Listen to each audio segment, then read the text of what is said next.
When I'm walking down the street. I do want to say to Doni and many of you in this room that over a very long career in this city, all of you have helped me and my colleagues tell the truth and to try to tell.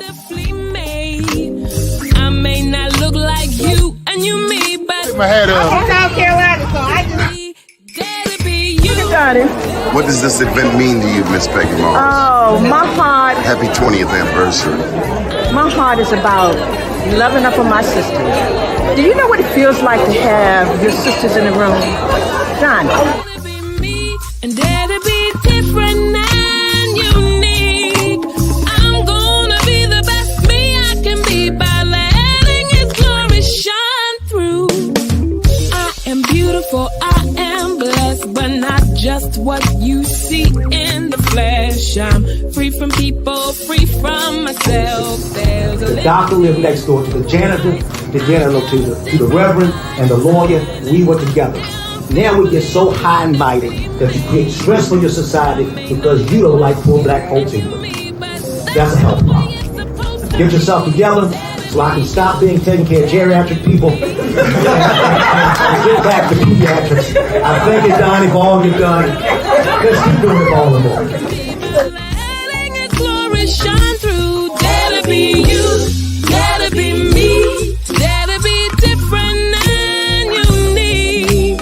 I'm gonna be the best me I can be by letting His glory shine through. And I dare you, I dare you, I dare you to be you. First name's Doni, last name's Glover. Entered the winner for the long haul, baby. Today we're talking with a very dear friend's son, Marshall Cullins, goes by the name Milk. Milk is an author. He's the author of Young, Arrogant, and Invincible. As kids, we had fun spreading pain.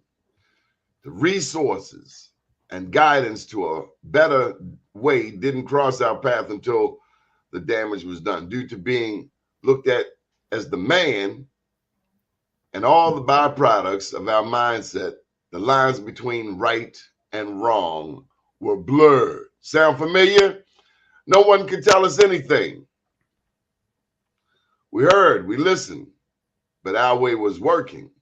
Freedom didn't mean much because nothing in this world seemed free to us. Everything had its cost, especially our actions. A life of a lame wasn't good enough for me or anyone on my team. So we did what the fuck we wanted to do, right or wrong or otherwise. We was young, arrogant, and invincible. Quite a story. Good morning, Milk. How are you? I'm doing pretty good. How you doing?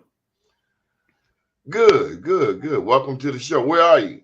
I'm in Atlanta. Atlanta. I used to live in Atlanta. I used to go to school there. Oh, yeah? What school you went to? Oh, it's only one school in Atlanta. HBCU, I'm sure. Morehouse College, no question. Most definitely. Most definitely. You're in the city? No, I'm on the outskirts. Yeah, I used to live down in the SWAT, Southwest. Oh, okay. I mean, I'd be in the city all the time. Yeah, yeah. You're originally from Atlanta? No, I'm originally from Baltimore. You're from Baltimore. How's that feel? Did it slow you down? Yes, it did. It gave me a different perspective. I mean, like the way we raised in Baltimore, the things we had to endure and survive is like you don't even know that you're going through certain things because that's the way you was born and that's how you was raised. So once you move away and you start talking to people about your normal life, then you realize the way you was living and some of the things you endured was not the same as everybody else. So yeah, I would say it slowed me down. It gave me different perspectives. I believe anybody who live in a city, no matter what city you live in, if you move away from where you're from and you move to a slower town or people who have different perspectives, it'll change your thought process. So yeah, that's what it did. Were you an author in Baltimore? I was writing in Baltimore, but I didn't know I had a gift, man. I was just writing and putting it away. I was writing it, sharing it with my girlfriend at the time, now my wife, and I didn't know it was a talent. I didn't know it was a talent. I just thought these are thoughts. I write them down, put them away. Write them down, put them away. So no, I wasn't author. And I wrote 2 books. I have 2 that I'm trying to release this year. But I wrote my first book is Young, Arrogant, and Invincible. The second one is called I Apologize. Yeah. You know, normally we start the week off with some prayer, but this message you're bringing here, I think it's on this spiritual level. I sense, especially knowing your dad, that I'm going to hear a very transformational story. Tell me more.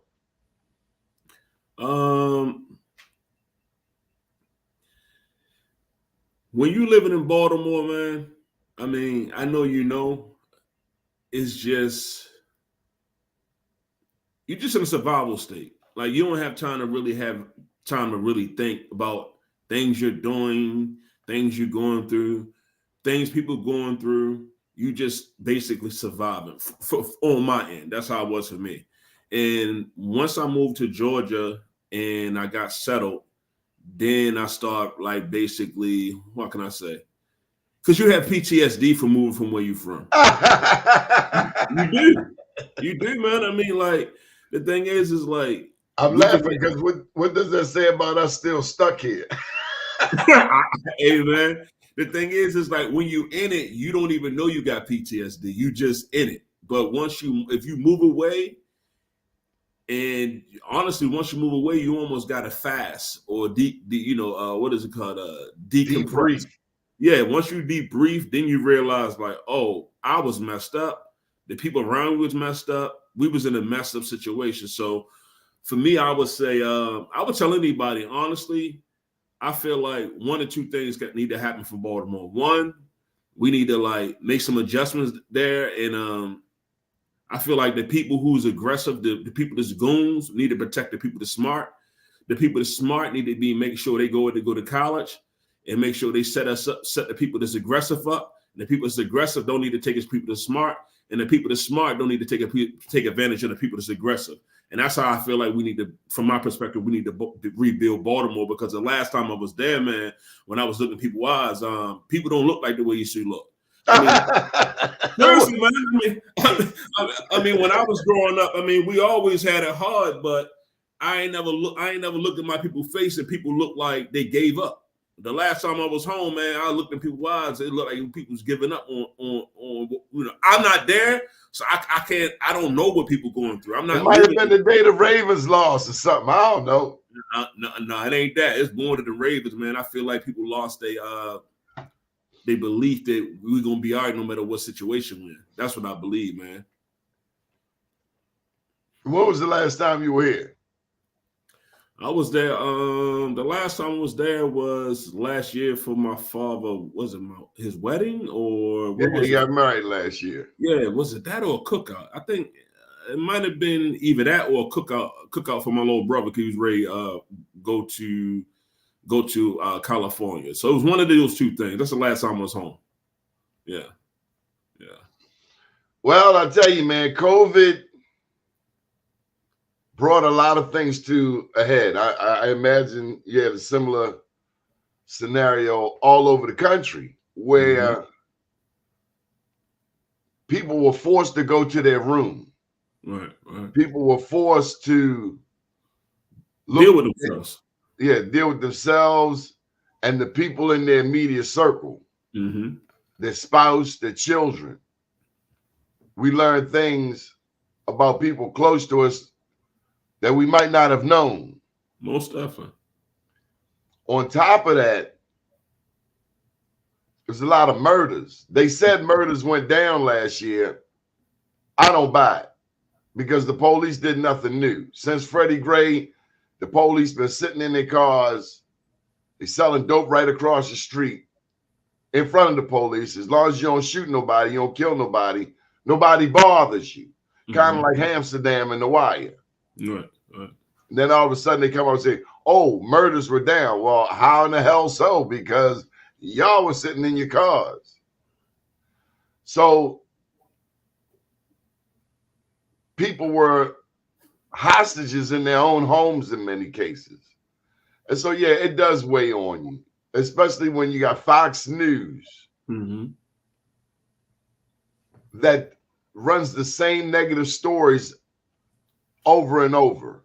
They Right. loop it. They loop bad news. Like right now, they done brought up this thing. One situation happens. Brandon Scott, to his credit, and I'm not advocating for no damn body for mayor, but to his credit, he got the squeegee kids off the corner. Mhm. One incident happens this weekend, and now the topic of inner city black youth, squeegee kids, comes back in the news. But in all of this time, Fox has not said one word about the white addicts that we find in our alleys, in our communities, bringing stolen goods, buying dope, and the worst part of all, shooting dope in public. Yeah, they're not. I mean, honestly, you know, they're not going. Their goal is to perpetuate us as a negative light. That's their game plan. Their game plan is to use music, entertainment, social media, the news, entertainment system to make us look bad. So, from my perspective, man, me just sitting back watching everything, and all honestly, nobody gonna help us but us, and that's just the truth. Like, and that's not just for Baltimore. That's all around the world. I mean, like, anytime you feel like somebody trying to help us, it's some type of way to manipulate or get something for themselves most of the time.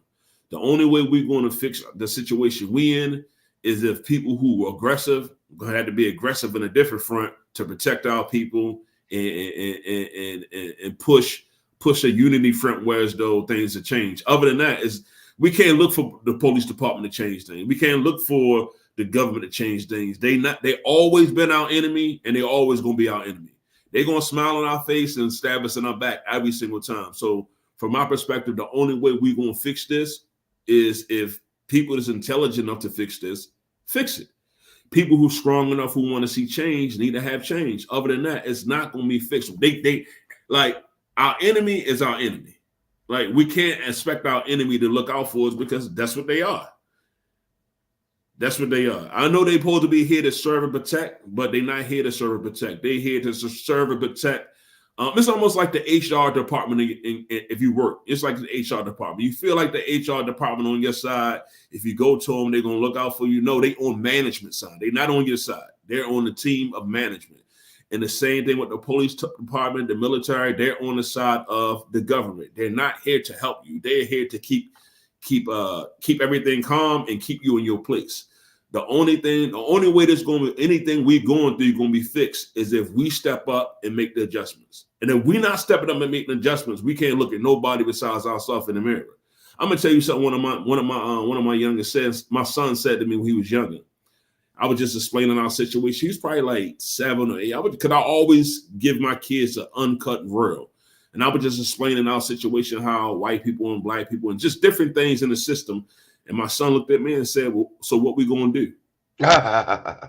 So what we going to do? So a lot of times, and I'm sure like some of the things you're doing with your TV show, this is part of what I'm talking about. Like, whether you're doing a TV show, whether you have a podcast, whether you have a book, or you're a rapper or a singer, whatever you are, if you're not doing something to help your people in some type of way, you're useless. And you can't talk about nothing we going to do if you ain't doing nothing to help our people. You can't talk about nothing if you're not doing something for our people. This is my first book, Unapologetically Black. I don't know if it's coming across on the screen. There we go. Yeah, I can see it now. That came out in 2015. That's your man's and them at the White House. Might be going there today. And then here's a second one. Yeah. There we go. I Am Black Wall Street. I look at the history of Tulsa, Oklahoma, and how Black Wall Streets were all over the country, including down there in Atlanta. There was a man in Atlanta named Herman Russell. Now, this is much later history. This is in our lifetime. But Herman Russell was a big-time developer there, and he was a part of building Hartsfield International. And that was because you had a strong black man named Maynard Jackson who made sure that black people not only had a seat at the table, but had money, had a menu. You know, they say you either sitting at the table or you're on the menu. And one thing I love about Georgia is the long civil rights history, but also, Atlanta in particular reminds me so much of New York in that when you go into a store, a business, a building, you expect to see Black management. You expect to see a Black owner. Mm-hmm. And Baltimore, as hard as we are on our hometown, there are more entrepreneurs here than most anywhere in the country. Most definitely. Including you and me. Most definitely. We write, we create plays, we build construction companies. We can do anything anybody else can do. The challenge is not enough of us. And unfortunately, we got a lot of dead weight. But I got to remind you, we're only 13% of the population. And I think we've done phenomenal considering the obstacles we're up against. Y'all got a fight. Y'all got a national fight going on right now in Georgia. Fannie Willis. Mm-hmm. They trying to paint that lady like she wasn't this, she wasn't that, and she right there on the case trying to put the mask on the orange man.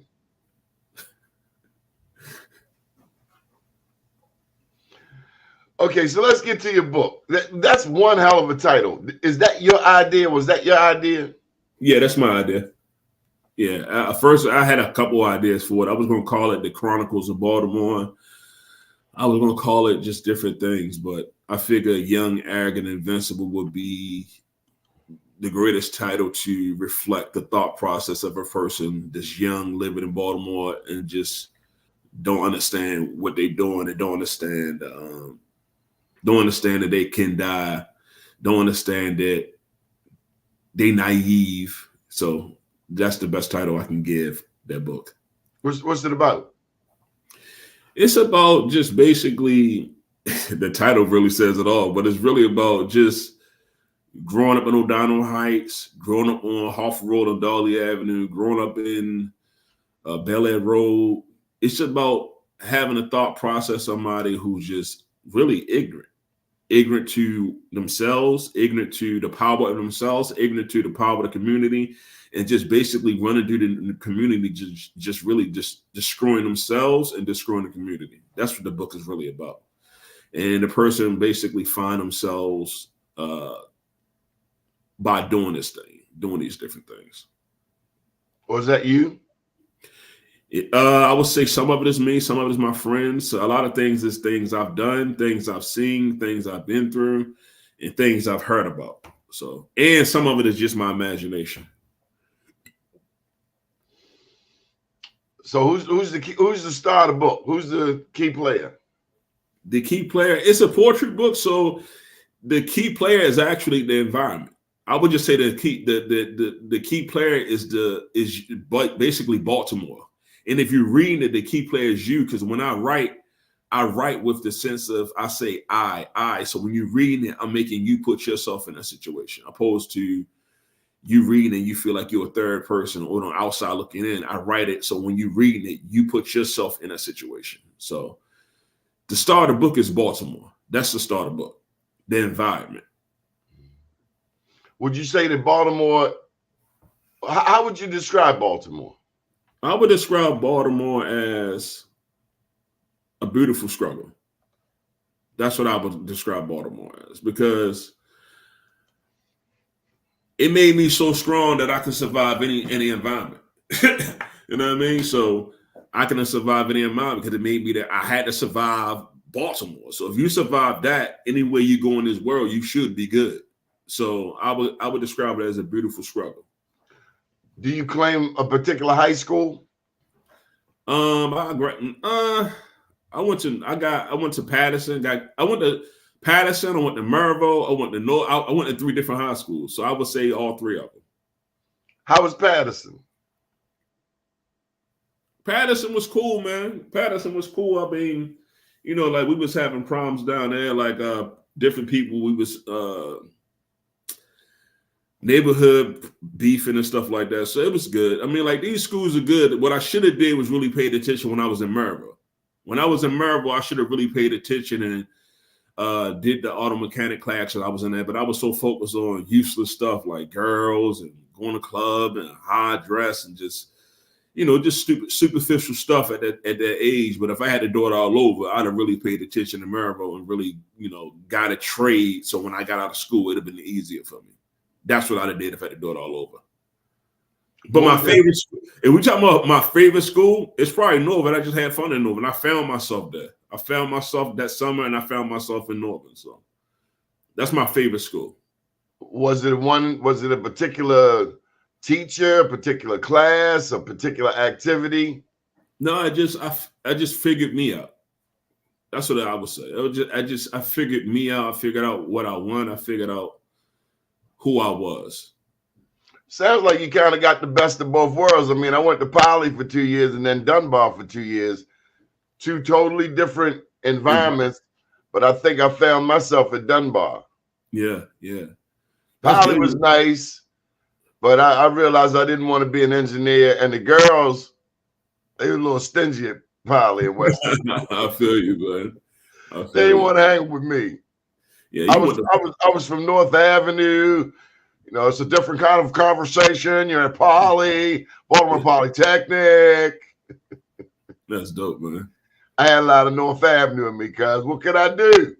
I understand, man. I definitely understand. I can't change who I am. That's who I am. Yeah. I used to hang on North Avenue. East and West. Yeah. But you know, some great writers have come through Baltimore, have come out of Baltimore. Yeah. I know. But I didn't know. Who inspired you to write? Who inspired me to write?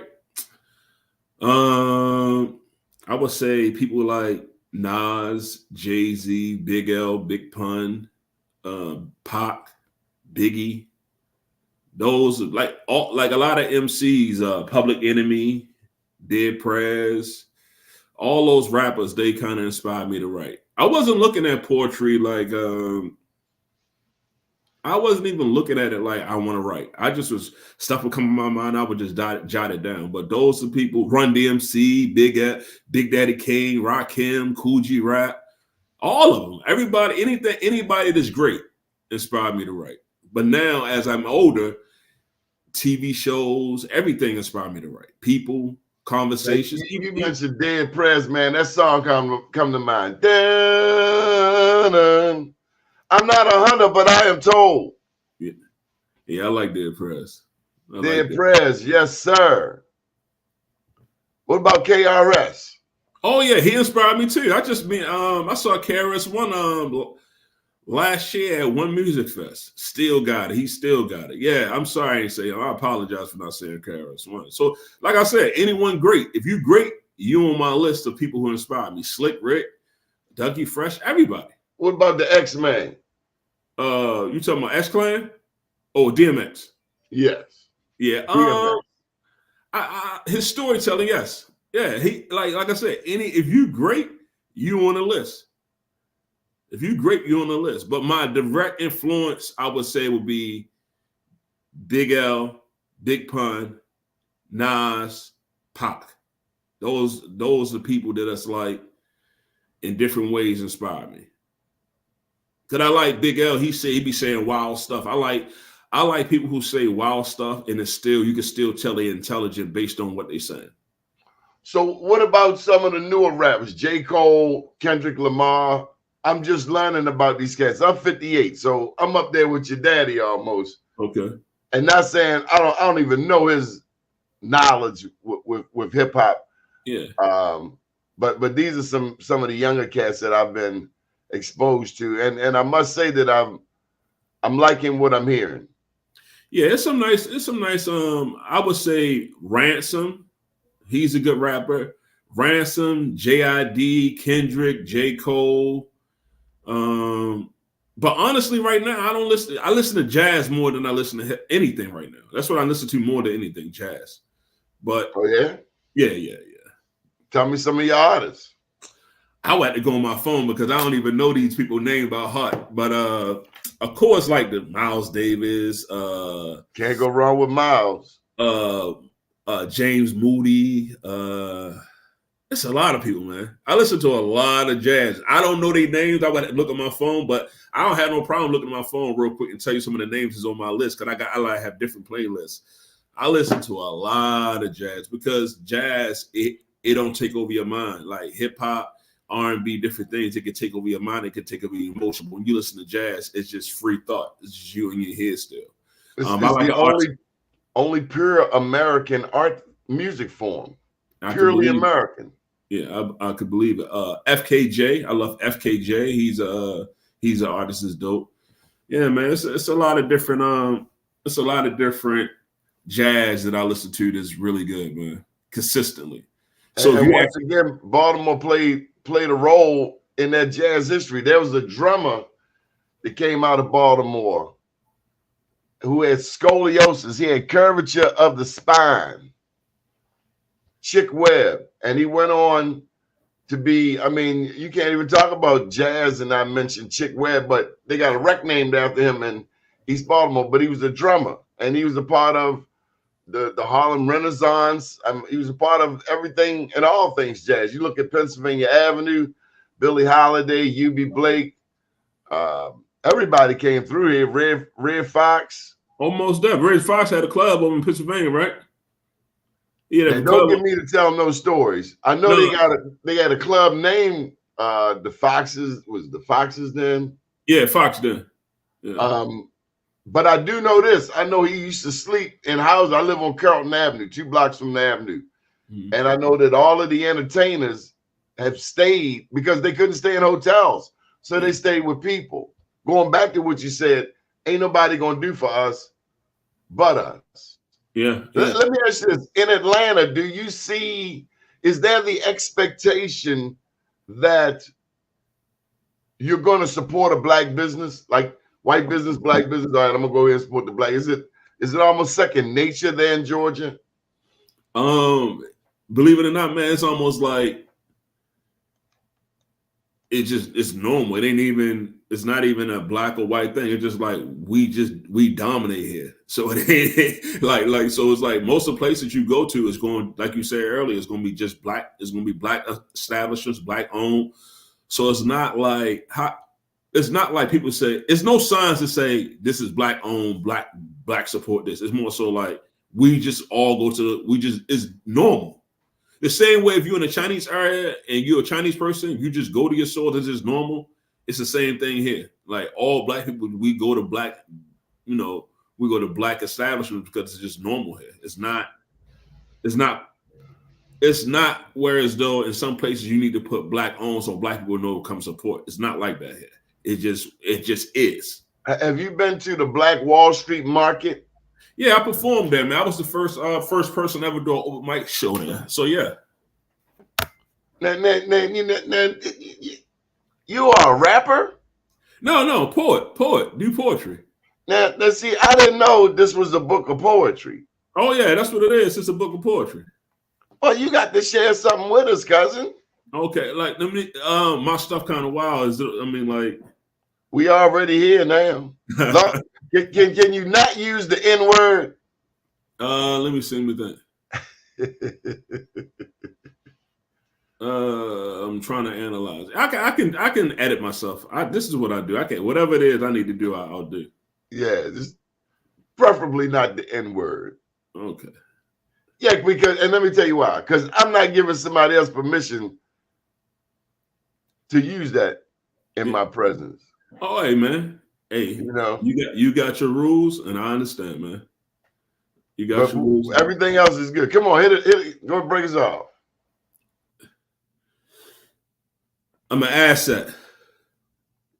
Fucking with liabilities. Bitches used to think nothing exists. Now they feeling me. I've been punishing all women for the times they didn't appreciate the real me. I've been wearing this tight, toxic, materialistic mask. Her soul won't be released until she give me some ass. Hood respect only come we deal in 3 C's, cars, codes, and cash. Now my soul feel more filtered than my flesh. Competed with on an lower level to show who got next. So my energy I must protect. All ego I project, not realizing it's all just a test. You see, I'm in a cage with the fake attention. It's strengthening me. They conditioned me. I slowed down and stabilized my energy so they could finally fucking see. But I wore so many masks, I forgot who I used to be. It's hard to be me when I turn my back on me, changing myself for those who like themselves, because like me now, my soul and my body is miles apart. I've been out here jogging backwards on the back of bitches' back, no conscience, no heart. Shadow boxing in the dark, mask in my form. I've been praying while I'm fucking raw, this don't produce a newborn. Not getting head is foreign. I erase out my motherfucking memories if your sex is born. I've been treating women like shit because I made them respect me when I treated them good. Now understanding was broken by fuck boys who was broken by fuck girls that don't know good. Can you imagine feeling like an alien being raised in the hood, trapped in a repetitive stage, a slave to how I behave? I'm trying to crack the algorithm so I get to the final stage. It's damn near impossible to be original when surrounded by people that's miserable. You come up with a new style, trying to copy or kill you. Don't you understand you not being the real you? We can never be equal. You the same that make you think I'm Tyson, you Boosie, but you think we're the same because we both fuck bitches wrong. We don't know their last name. Your celestial frame couldn't maintain if I took aim. I've been trying to help you, but you keep trying to try me. Just a grown boy in a man's body was hugged up by your fucking daddy or mommy. That's why I be out of my circle. I be protecting my space. Always talk about love but never bring up unconditional hate. Analyzing every move you make simply own because whatever affect your baby mother, just a smile up in your face. I wanted to die for my respect. I don't have no identity. But for these chains on my neck, you had to kill me. I've been doing hand-to-hand combat with that empathy. Till I pop in the most disrespectful thing money can buy. Remember me? But I'm still not able to fulfill his false insecurity. A real man can look another man in his eyes and judge what you can't. Nigga, fuck these bars. Our scars not the same. You would never laugh at another black man if you could feel his pain. It's not a game yet. I'm playing for keeps. Cutting off people, men sit they speak, they think we're the same. I noticed when I got a couple of diamonds in my mouth and gold change, things started to change. You see, you lose your pussy power and a dude always getting fucked. I've been dealing with women willing to prostitute themselves, potential few bucks. When I reflect back on my shoulders getting fucked, them or me. Because even though that was years ago, I'm still trying to move these masks so I can get back to being me. I think I'm supposed to click, right? Yeah. I did a lot of edits in the middle of it. I saw you. Did a lot of edits. I did a lot of edits. I'm getting you ready for CNN, cuz. You'll look back and say, you know what? Baltimore, powerful, man, powerful. I hear. One thing I hear is trauma. Yeah. I hear grown man. Yeah. And some acknowledgement of some things that we used to do, some ways that we used to carry things. I'm also hearing growth. Most definitely. Yeah, it's basically almost remorse. Like, yeah, you now do. that I know, I would treat.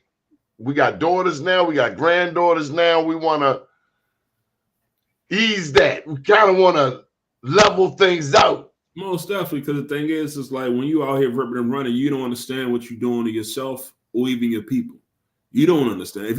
If you actually shot down with a drug dealer and you really break down what's happening, he wouldn't do it. If you shot down with a terrorist, he's a terrorist. Yeah, if you sat down with a drug dealer and said, "Listen, bro, I want to explain something to you, bro. Like when you selling drugs, I know you getting money, you helping your family, but what you doing is you destroying thousands of your community. You destroy. You making sure dudes don't have their mother. You making sure dudes don't have their father. You making sure you just helping perpetuate destroying our community. If you sat down and you said that, or if you told to a dude who mess with a lot of women, if you said to a dude like, "Yo, when you mess with a lot of women, I know it's fun. I know it feels good. You're enjoying yourself. You know what I mean? It's also an illusion of power. But what you have to understand is what you're doing is you destroying yourself. And then when you meet somebody that you love, you will have to basically reprogram your mind to treat a woman like a woman. Because when you out here, you mess with a lot of women, you start looking at them like slabs of meat. So it's like, and if you talk to a young girl and you say, "Listen, if you mess with a lot of dudes, you can we destroy ourselves." That's the condensed version of it. whatever you doing is out here that's negative, if you consistently doing it, you destroying yourself. You destroying pieces of your soul until your soul gone. You mute your conscience until your conscience no longer talking to you. So that's what that poem was about. It's about basically trying to figure out a way back to get back to knowing who you are and getting back to that consciousness in your voice. Or not in your voice, in your mind. Trying to think of, I think it was Malcolm X. He said that entertainers will never be our leaders. Malcolm X said that entertainers will never be our leaders. I remember when Hillary Clinton was running against Trump. Mm-hmm.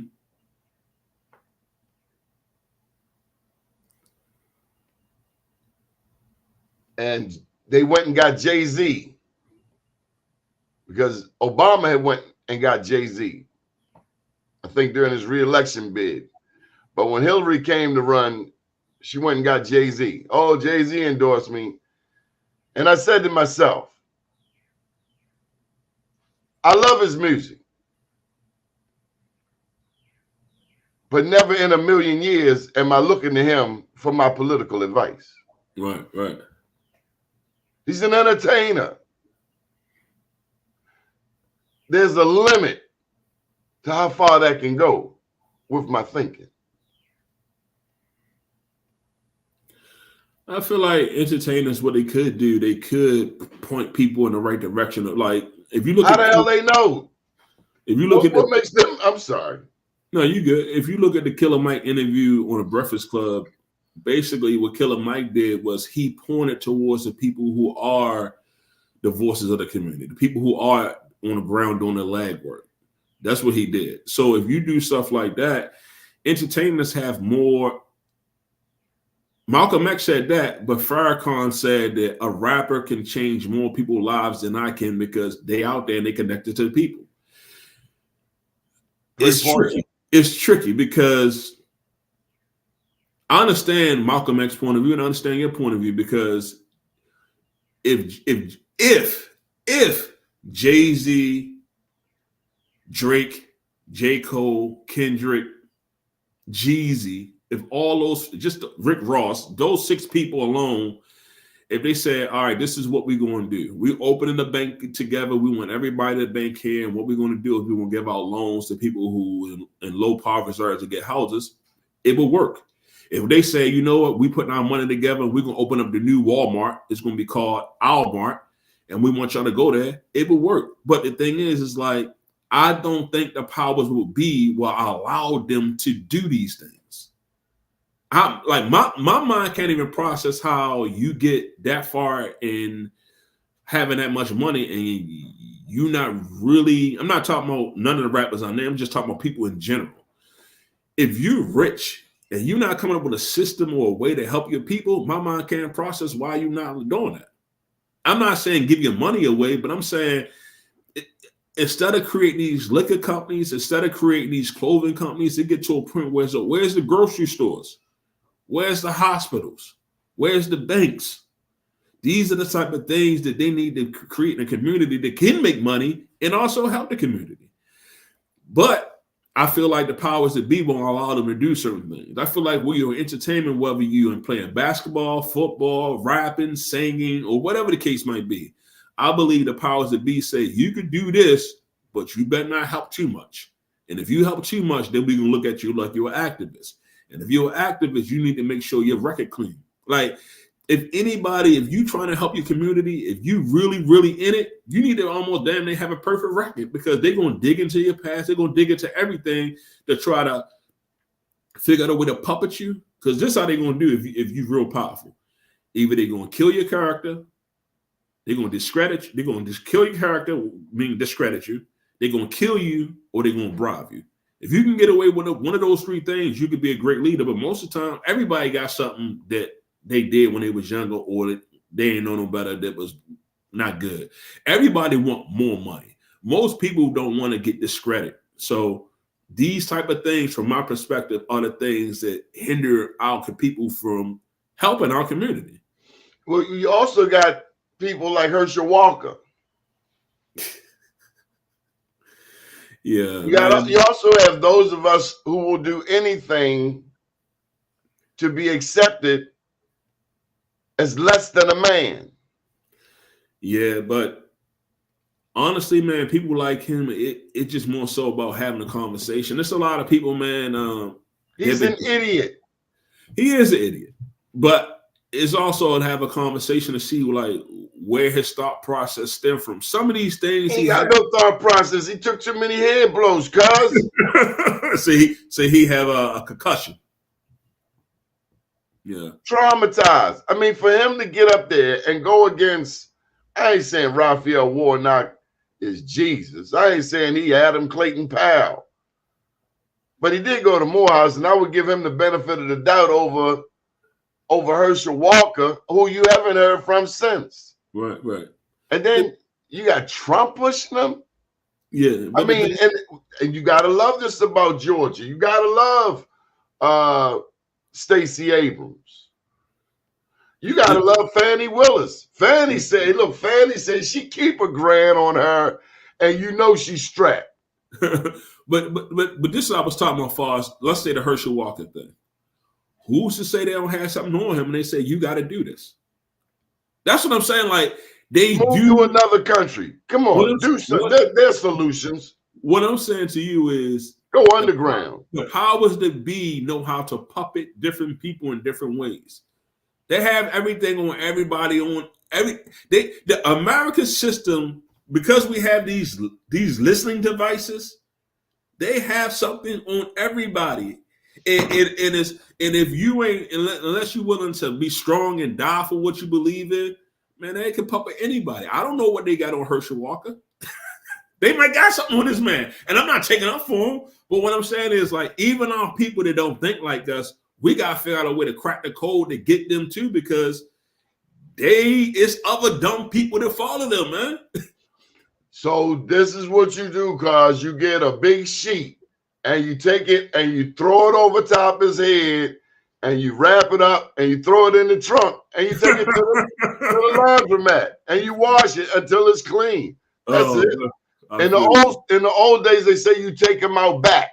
Yeah. To the tool shed. Yeah. You know, and you pull out something like a bat, and you. Yeah, he don't know no better, man. But he a problem. Yeah, that race was too close. Just like when that white lady almost became mad down there. I was like, Atlanta? What are you doing? Yeah. But Atlanta has held the line for a long time. How many years you been there? I've been here since 2003. Okay, so you done seen a good 20 years. You were there when Kasim Reed was there. Yeah. I mean, there was a lot of things that have happened. Most definitely. So where can people find this book, Milk? They can find it on Amazon. It's on Amazon. They can find both books, Amazon, and also what is it called? You can find Young Erica, and also I Apologize on Amazon. I Apologize. Tell me about I Apologize. It's like a book about relationships, about being introspective about some of the things you did when you was younger. Why should somebody buy that book? Come on, give me a dirt part, a little dirt. You should buy that book because, like, my writing is totally opposite. Like, the first poem I read is just one way, but then the second book is called "Screams Sound Like Laughter When You're Used to It." Clueless, but no excuses. I've sipped on the tears of women insecurities and fears to quench my selfish misogynistic thirst. Even though I count on a woman to nurture me since birth, I'm cursed. Releasing my sorrows between multiple women thighs until pieces of innocence starts to dim in the eyes. Focusing on fractions of the truth inside the lies until lies become the truth. Now shoving my ass routine lies down her throat. Praying that she don't choke or analyze and regurgitate my mistakes. A fade to face herself in the mirror because God knows I have been telling the truth. Don't worry, I remember. I was innocent just like you. The only difference is I lost my innocence earlier than you. Every woman who ever used their powerful feminine disguise to bat their eyes or smile at me wanted to use me for sex, money, clout chasing, or companionship. Using sex as a weapon, blackmailing me with my seeds for currency. Now I have no love for any woman who's trying to steal my seeds, yet I feel like I'm a faucet for spirituality and healing. Numb to the feeling that I see all the clues, but this changed my views. Now this unfiltered, beastly bowels of dirty water has to spill on you. Unknown, they're trying to find my way back to the innocent place within the been misplaced. Only to taste a mere morsel of it when I'm in her space. But now she become tainted just like me. When semen start to seep to the skin, the stitch of the foul beast starts to grow thin. She is so addicted to the way she's living, she doesn't even recognize it as sin. She belongs to the game. By this time next year, she'll move on and you want her name because men been tugging on her soul till she's no longer purr or they forgot what they was using her for. I've seen women go from beautiful butterflies to miserable moths, but somewhere buried deep inside this shell of a hardened woman, she still managed to have a heart. Black Queen. So that's in the second book. My man. Yeah, that's in the second book. Yeah. My man. What poet did you listen to besides the rappers? Any other, like your Nikki G? I mean, non-hip hop. The poets that I listen to, the Last Poets. Oh, my man. What you know about the Last Poets? Yeah, I listen to them. Now you talking my language. What do you know about the Last Poets? Yeah, I met him, man. I met one of the brothers. He passed away maybe like 2-3 years ago. He made the album called Hustlers Convention. You ever heard of Hustlers Convention? Yeah. If you get a chance, go to YouTube and type in Hustlers Convention. That album, I would say, to me, I feel like that's the first unofficial hip hop album. But he's a poet. He was in the Last Poets. Yeah. Hustlers Convention. So they're considered the grandfathers, the forefathers of our version of hip hop. And it's not new. We've been rapping going back to Africa. People would go from village to village and share oratories. But there were also Gil Scott-Heron. Yeah, and out on the West Coast, they had the Watts Prophets. Yeah, yeah. Now, I've never heard any of their work, but I've certainly heard a lot of the legendary Last Poets. I'm glad you just said that. That's my correction. My correction is I met some of the Watts Prophets, and I'm not sure if this brother was with the Watts Prophets or if he was with the Last Poets. The Last Poets. So that might be my correction. I don't have time to look it up real quick, but yeah, he's with one of them. But what he was spitting back in the day is timeless, man. So those are poets that I listen to, but outside of that, all the hip hop poets, those are other ones I listen to. Because all this stuff poetry, whether it's singing, whether it's rapping, all of it is just poetry. That's all. It got a hook and beats behind it, but most of the stuff is just poetry. I wish we could get to the point, one, of controlling the production of our music 100%. Mm-hmm. To me, we're not business savvy enough to protect our stuff. So we need lawyers and we need people in the industry who are not caught up by the industry. Yeah, that's what Jay Prince, Suge Knight, Irv Gotti, and somebody else was doing. They were trying to basically get control of everything. And once they start doing that, that's when the feds started raiding Irv Gotti and started locked up Suge and all these different things because we are more powerful together, man. In the moment we realize that and really look out for each other, we'll shut everything down.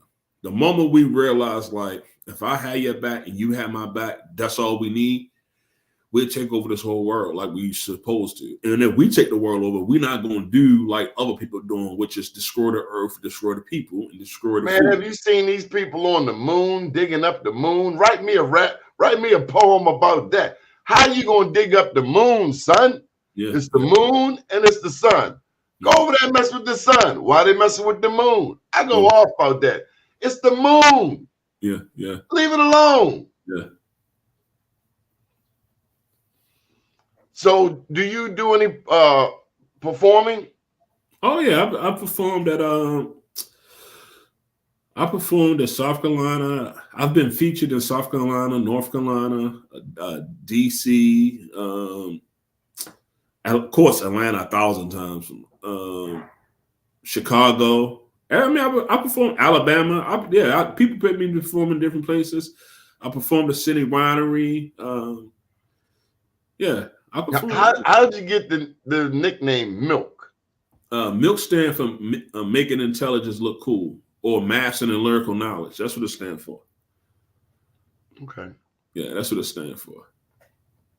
So your dad has been a friend of mine. I've been a journalist for 30 years, and he was there when I started 30 years ago. So your sister was on the show, Takara? Tanera. I knew I messed something up. Tanera, you've been on. I guess we got to get him, and you got some other siblings we got to get on the show. But we appreciate you coming in and taking time to share with us. Any encouragement to aspiring artists, rappers, poets? Any words of encouragement? I would tell anybody, just be free with your pen. That means just let your imagination run as wild as it can. I would say don't get stuck on one style. Allow yourself to explore different styles. Support people the way you want to be supported. And also, if you're trying to do poetry, don't come in here thinking you're gonna make a lot of money. I mean, money will come, but just come in here thinking that you just want to share your art and just fall in love with whatever your art is. If you fall in love with whatever your art is, you'll always be good. And make sure at the end of the day that when you saying different things out your mouth, you know what you're saying, you know why you're saying it. And if somebody want to question what you're saying, you will be able to articulate your thoughts on it. Because when you're doing interviews, you don't know what somebody may ask you to do. You don't ever know what somebody might talk to you about. So those are the things I would tell them to do. And last but not least, just when you write something good, pray on it. Because sometimes, prayer is not sometimes, all the time, prayer is the strongest thing you can do to make sure that you get the message you want out. So why do you say that? Huh? Why do you say that? Because when you for me, myself, the way I look at it, when I'm writing this stuff, it don't come from me. It comes from somewhere else. I never sat down and say, all right, I'm going to write this and I'm going to write about this. It just it's divine. It's just coming from somewhere else. So I want to give prayer and I want to give thanks to whatever's given me, because so you're becoming a vessel. Most definitely. That's the word I was looking for. I'm a vessel, and I'm just here to channel this stuff and give it back out. And I'm praying and I'm thinking whatever's given to me, because it don't have to come to me. It can go to somebody else. Because it's 1,000 poets, it's 1,000 rappers, it's 1,000 singers, and that can go to anybody else. So when you get something that's really, really magical, because I have poems on my phone that's magical, that when you get it, you want to give thanks for getting it. So that's how I look at it. All right, I got one for you before you go. Okay. This is the legendary Last Poets. On the subway, I dug the dude digging on me, but the dude was caught up in a massive confusion as to who I was. He thought he was trying to see. But you see, me knowing me, black, proud, and determined to be free, could plainly see my enemy. Yes, I know him. I once slaved for him, body and soul, and made him a pile of black gold off the sweat of my labor he stole. But his game is old. We break when the mental whole. Things must change. There's no limit to our range. He can never understand. The new black man, let's alone see us riding every day, riding on the subway, 8th Avenue, 7th Avenue, 6th Avenue, IND, IRT, BMT. He stares endlessly, blinking, blink, blink, blink, blink, blink, blink, blink, blink. He's on the brink, about to sink. I ask you, shall I help him? Can he be saved? No. Next stop, 125th Street. I love that poem. I love that piece. Man, you brought back memories, man. The legendary Last Poets. I met one of them cats named Suleiman. Here in Baltimore at the old Odell's. I think Mm. Michael Johnson had it at the time. But they were as down to earth as you could find, man. Tell me one thing, and I don't know why this has crossed my mind. What is the prison situation in Georgia? Is mass incarceration an in-your-face issue as it is here in Maryland? You know what's funny, man? I don't believe so. I don't believe so. I don't know. I won't lie to you. I don't know. Well, we got to look into that. I mean, Georgia had more. Georgia was big on the institution of slavery. Yeah. Rum. There's a lot of power where you are. There's a lot of power where you come from, and up the block in New York. I mean, so whatever we can do on this network to help promote, and please don't let this be your last time coming on the show. Matter of fact, we'd love you to have a show on our network. No charge. I appreciate it, man. But a couple of things I'm involved with. Let me. I host a show every third Saturday at Catch Cafe. We've been doing it for 7 years. I'm a part of mentoring young boys. It's called Elevated Young Kings. We do it every second and fourth Saturday. I have 2 books. I have merchandise. This is one of my merch right here. The main thing I would tell anybody, just make sure that you tap into yourself, tap into trying to figure out a way to help your people. Because if you're not helping your people and you Black, you're doing yourself a disservice from my perspective. And when it's all said and done, when you get older, you want to look back and say, I did some things to help my people. Have you met Mukasa? No, I haven't met. So we're going to be doing the Black Wall Street down there. We do the Black Wall Street Awards up and down the country. I don't know if you can see it. Let me get it. Let me work it. Oh, what's wrong with this thing? There we go. Hold up. We got these plaques we give out. There we go. Okay, I can see it now. The Black Wall Street Awards. And we last time we were there was last spring. We were at the Absalom Jones Center over by Atlanta University, right across the street. So we'll be coming back there in a couple of months, and we have to make sure we recognize you, and I'll make sure you meet Mukasa. Mukasa is a civil rights leader. That's the bottom line. He walked with Stokely Carmichael, walked with Martin Luther King, and you gonna love Mukasa. Older brother, I guess he's about 80 or so. Huge influence. You ever get a chance to meet him, Mukasa, look him up. But thank you for joining us, Milk. And until next time, we wish you well, man. However we can be of help, we will. I appreciate you, man. You be safe. And big ups to your daddy, Marshall Cullins, the other Marshall Cullins. Up to date, down tomorrow, do your day, and everything will follow. Nothing to it but to do it. I got to do it, regardless of how I feel. I am somebody. I am my brother's keeper. Good morning, world.